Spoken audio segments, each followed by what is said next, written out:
Hello ladies and gentlemen, my name is Dietrich and this is the all-new 2025 Kia K4.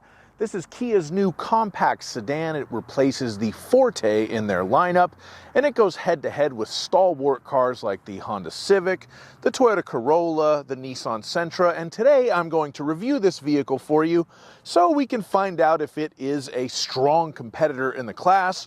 We're going to have a look at the styling on the new K4, which is its most striking feature. We'll have a look under the hood, check out the engine and transmission.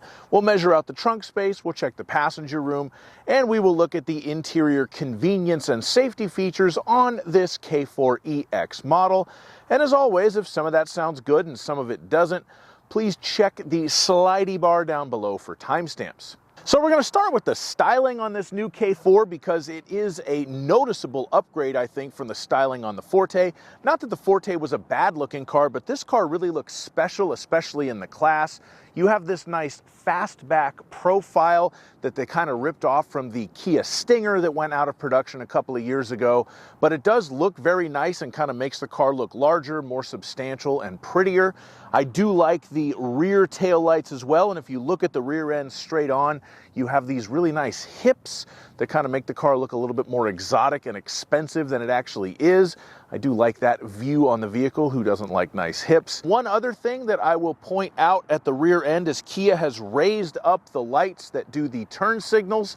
I think this is a good thing. On some of the older Kia models, they'd be way down low where they were hard to see in traffic. They have raised those up to where the tail lights are on this new K4, and I think that's a good touch for both styling and safety. And up front, the LED running lights are amber, and they kind of follow Kia's recent design styling where they go at sort of odd angles and such. But again, I do think it's very nice looking. It is distinctive and bold looking, and it stands out in a crowded field. And now this is probably one of the nicest looking compact sedans on sale, at least where I am in the United States.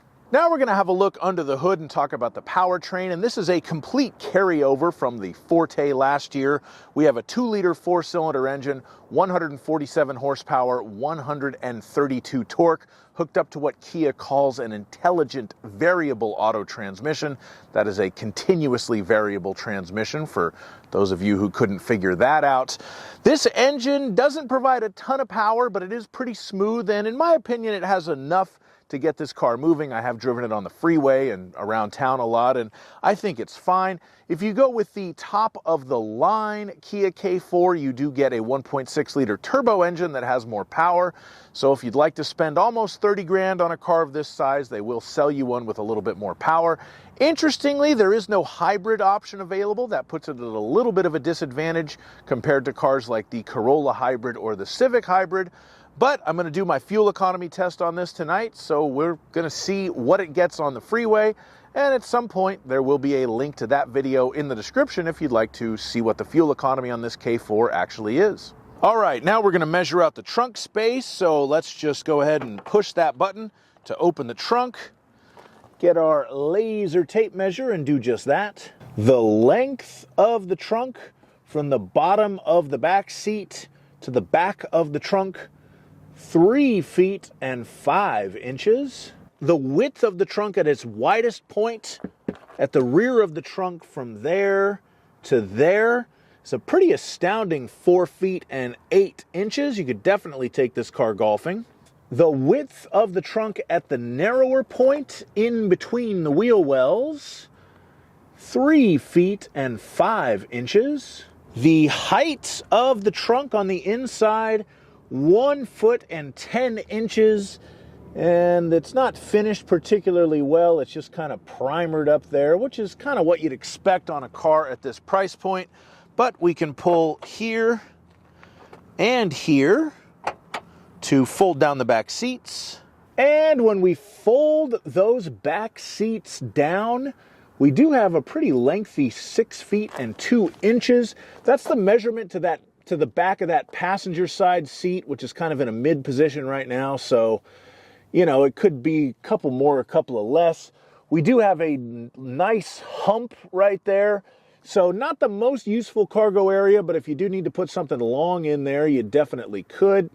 And if you need to lift something into the back of your Kia K4, you will need to lift it 2 feet and 4 inches off of the ground. And let's have a look under here. Oh, we do have a spare tire and some tools.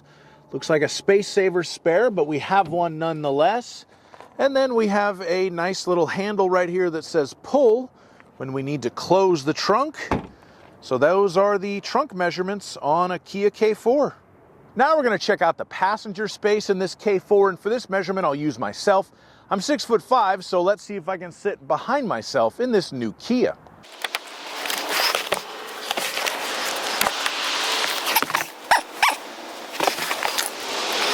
So I sit in the front.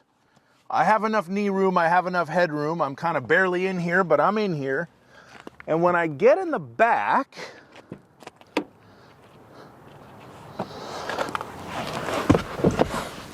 I definitely have enough knee room, but the headroom is a little cramped for me. It's that pretty fast back kind of body style. No air vents back here, but we do have USB-C charging ports. Let's see. No center armrest on this EX model. That's what your premium cloth seats look like. So that is the passenger room in the new Kia K4. Now we're going to step inside of the Kia K4 and talk about the features in here. This is an EX model, so the first thing that you will notice when you get in are the dual 12.3-inch panoramic displays. We have kind of a digital gauge cluster here that is a little bit minimalist, but we can change what we're looking at on the screen and change settings in there. It's definitely a nice looking display. And then we have another 12.3-inch panoramic display that is a touchscreen to control all of the various settings and functions and look at the wireless Apple CarPlay and Android Auto, which is also included.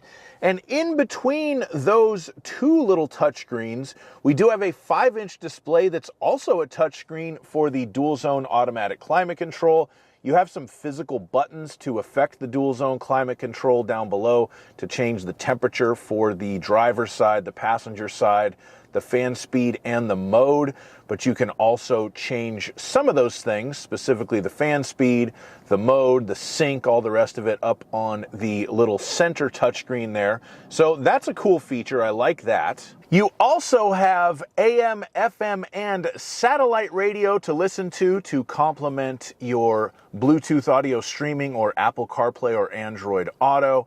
And you also have Kia/Hyundai's very fancy sounds of nature to listen to. So if you'd like to listen to a lively forest or be on a sailing ship or a city at dawn or a rainy day, whatever you like there, you do have that on this EX model as well. You also have a synthetic leather-wrapped steering wheel and shift knob, which do add a nice touch. It is a little bit better than just a standard sort of plastic steering wheel. I like the way that feels. The premium cloth seat trim is nice as well. It does feel a little bit upscale in here, and this is a $25,000 car, so I suppose that it should. We have 2 USB-C ports in the front to go with the 2 USB-C ports in the back seat. And one nice touch that I like on one of them, you can actually change the mode between it just being a charging port and it being a charging and data port. Personally, I find that very useful because I prefer to use the wireless Apple CarPlay, but then I could also use that particular port to charge my phone as well. So that's pretty cool. I like that touch. I also like the cup holders. You can kind of stow them away and have them not present if you need a little bit larger, chunkier storage area in the center. And then with the push of a button, the cup holders come springing back out to hold your soda or coffee or whatever it is that you happen to be drinking in your car. Wireless charging is included as well if you'd like to heat your phone up, but not necessarily charge it. And of course, we have an old school 12-volt cigarette lighter style power outlet too. And something else that the EX gives you is the smart key with the push button start. So you can just push the button to start the car once you're in the vehicle with the key, and you can leave it in your pocket or your bag and walk up and push the button on the outside of the front door handles to either lock or unlock the vehicle. And when you push lock or unlock on the key, the little Kia logo lights up green, and I like that. Now we will move on to the safety features in this new Kia K4, and it does include the state-of-the-art safety features, if not the cutting edge. We do have auto emergency braking technology with pedestrian and cyclist detection. So basically, if the car sees an obstacle, including a person or someone on a bicycle in front of you, it will beep at you to tell you to stop, and if you don't stop, it can apply the brakes on its own. We have blind spot detection, which are the little lights in the rearview mirror that light up when there's somebody in your blind spot. We have rear cross traffic collision avoidance assist, so it will beep at you if there's somebody coming crossways when you are in the parking lot. We have smart cruise control with stop and go, coupled with the lane following technology. I will put a video on how to use that in the description. We have driver attention warnings, so the car will tell you if it thinks you're falling asleep and wake you up a little bit. You have rear occupant alert. That's the thing that always tells you to check in the back seats when you turn the car off.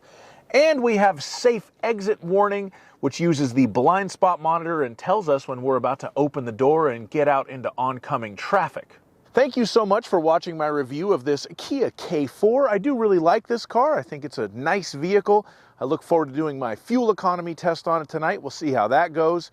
Please leave me a like, leave me a comment, subscribe to my YouTube channel, and have a fantastic day. Bye-bye.